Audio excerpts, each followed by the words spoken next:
Shri B N അസ്കറിലേക്ക് ഒന്ന് പോകുന്ന ആ പ്രശ്നം പരിഹരിച്ചെന്ന് തോന്നുന്നു. ശ്രീ ബി എൻ അസ്കർ ഇവിടെ ആര്യാടൻ ഷൗക്കത്തും എന്താ പറയുക ഒന്നാം തരം കലാകാരനാണ്.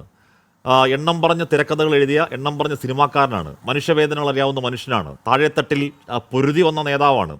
ഒട്ടും മോശക്കാരനായ നേതാവല്ല. എം സ്വരാജും ഏതാണ്ട് തുല്യം കട്ടക്ക് നിൽക്കുന്ന നേതാവാണ്. ഒരു കാര്യം നമ്മൾ ഈ ആര് ജയിക്കും ആര് തൂക്കുമെന്ന ചർച്ചയ്ക്കപ്പുറം അടുത്ത 20 ദിവസം നമ്മൾ നിലമ്പൂരിൽ കാണാൻ പോകുന്നത് നല്ല ക്വാളിറ്റി രാഷ്ട്രീയമാകും എന്ന കാര്യത്തിൽ തർക്കമുണ്ടോ ശ്രീ ബി എൻ അസ്കർ?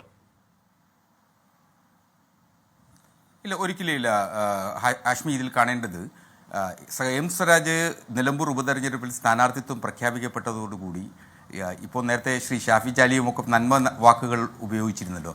അപ്പോൾ അത്തരത്തിലുള്ള മതേതര മനസ്സുകൾ UDFിൻ്റെ പ്രവർത്തകരായി നിലമ്പൂരിലുണ്ട്.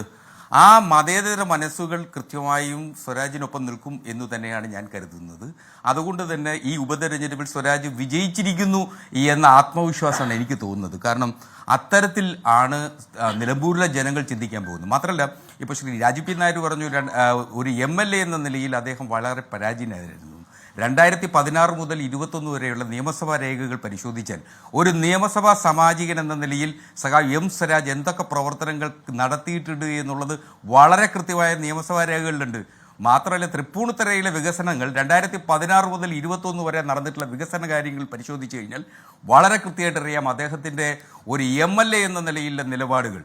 അദ്ദേഹം ഇപ്പോൾ നേരത്തെ പറഞ്ഞ ഈ വന്യജീവിയുടെ പ്രശ്നങ്ങൾ ഒരു വലിയ പ്രശ്നങ്ങൾ തന്നെയാണ്. നിശ്ചയമായി അത് കേരളത്തിൽ മാത്രമല്ല ഇന്ത്യയിൽ ഒട്ടാകെ നടക്കുന്ന വന്യജീവി ആക്രമണങ്ങളെ നേരിടണമെങ്കിൽ കേന്ദ്ര നിയമത്തിൻ്റെ മാറ്റമുണ്ടായേ പറ്റുള്ളൂ. അതറിയാത്തവരല്ല നമ്മളാരും. പക്ഷേ വികസിത രാജ്യങ്ങളിൽ സമീപിക്കുന്ന രീതിയിൽ ഇന്ത്യയിൽ സമീപിക്കുന്നതിനുള്ളൊരു സമീപനം അവതരിപ്പിക്കപ്പെട്ടാൽ മാത്രമേ നമുക്ക് അക്കാര്യത്തിൽ നിന്നൊരു പരിഹാരമുണ്ടാക്കാൻ കഴിയൂ എന്ന തിരിച്ചറിവാണ് നമുക്ക് ആവശ്യമുള്ളത്.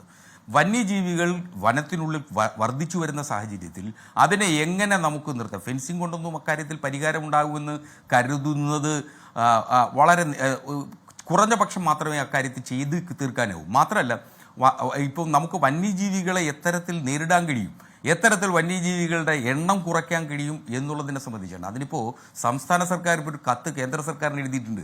അക്രമകാരികളായിട്ടുള്ള വന്യജീവികളെ വെടിവെച്ച് കൊല്ലുന്നതിന് ആവശ്യമായിട്ടുള്ള അനുവാദം നൽകണം സംസ്ഥാന സർക്കാരിന്. ഇപ്പോൾ നേരത്തെ കാട്ടുപന്നിയൊക്കെ വെടിവെച്ചിരുന്നത് പോലെ അത്തരത്തിൽ അനുവാദം നൽകണം എന്നാവശ്യപ്പെട്ടുകൊണ്ട് കേന്ദ്ര ഗവൺമെൻറ് കത്തെഴുതിയിട്ടുണ്ട്. അതിൻ്റെ നടപടി നിയമവകുപ്പ് വനം വകുപ്പും കൂടി ചേർത്ത് ചെയ്തുകൊണ്ടിരിക്കുകയാണ്. ആ ഘട്ടത്തിലാണ് ഇപ്പോൾ പറയുന്നത് കേരള സർക്കാർ അത്തരത്തിൽ വന്യജീവി ആക്രമണത്തിന് തടയിടുന്നതിനാവശ്യമായിട്ടുള്ള ഒരു നിലപാടും എടുക്കുന്നില്ല എന്ന് പറയുന്നത്. അത് ഇപ്പോൾ വനമേഖല കൂടി നിൽക്കുന്ന ഭാഗമായി എന്നതിൽ നിലമ്പൂരിനെ ചൂണ്ടിക്കാണിച്ചുകൊണ്ട് ഇത്തരത്തിൽ ഒരു ആരോപണം ഉന്നയിക്കുക എന്നുള്ളതാണ്. നമുക്കറിയാം, ഇപ്പോൾ സാംസ്കാരിക രംഗത്താണെങ്കിലും സാമൂഹ്യ രംഗത്താണെങ്കിലും അതുപോലെ രാഷ്ട്രീയ രംഗത്താണെങ്കിലും എം സ്വരാജിൻ്റെ ഇടപെടലുകളെ സംബന്ധിച്ചാണ്. അദ്ദേഹം നേരത്തെ സനോജ് എന്നെ സൂചിപ്പിച്ചു, അദ്ദേഹം തിരുവനന്തപുരത്തും എറണാകുളത്തും കേന്ദ്രീകരിച്ച് പ്രവർത്തിക്കുന്ന നിലമ്പൂരിൽ തൻ്റെ ജന്മനാട്ടിൽ എപ്പോഴും ഓടിയെത്താൻ കഴിയുമോ?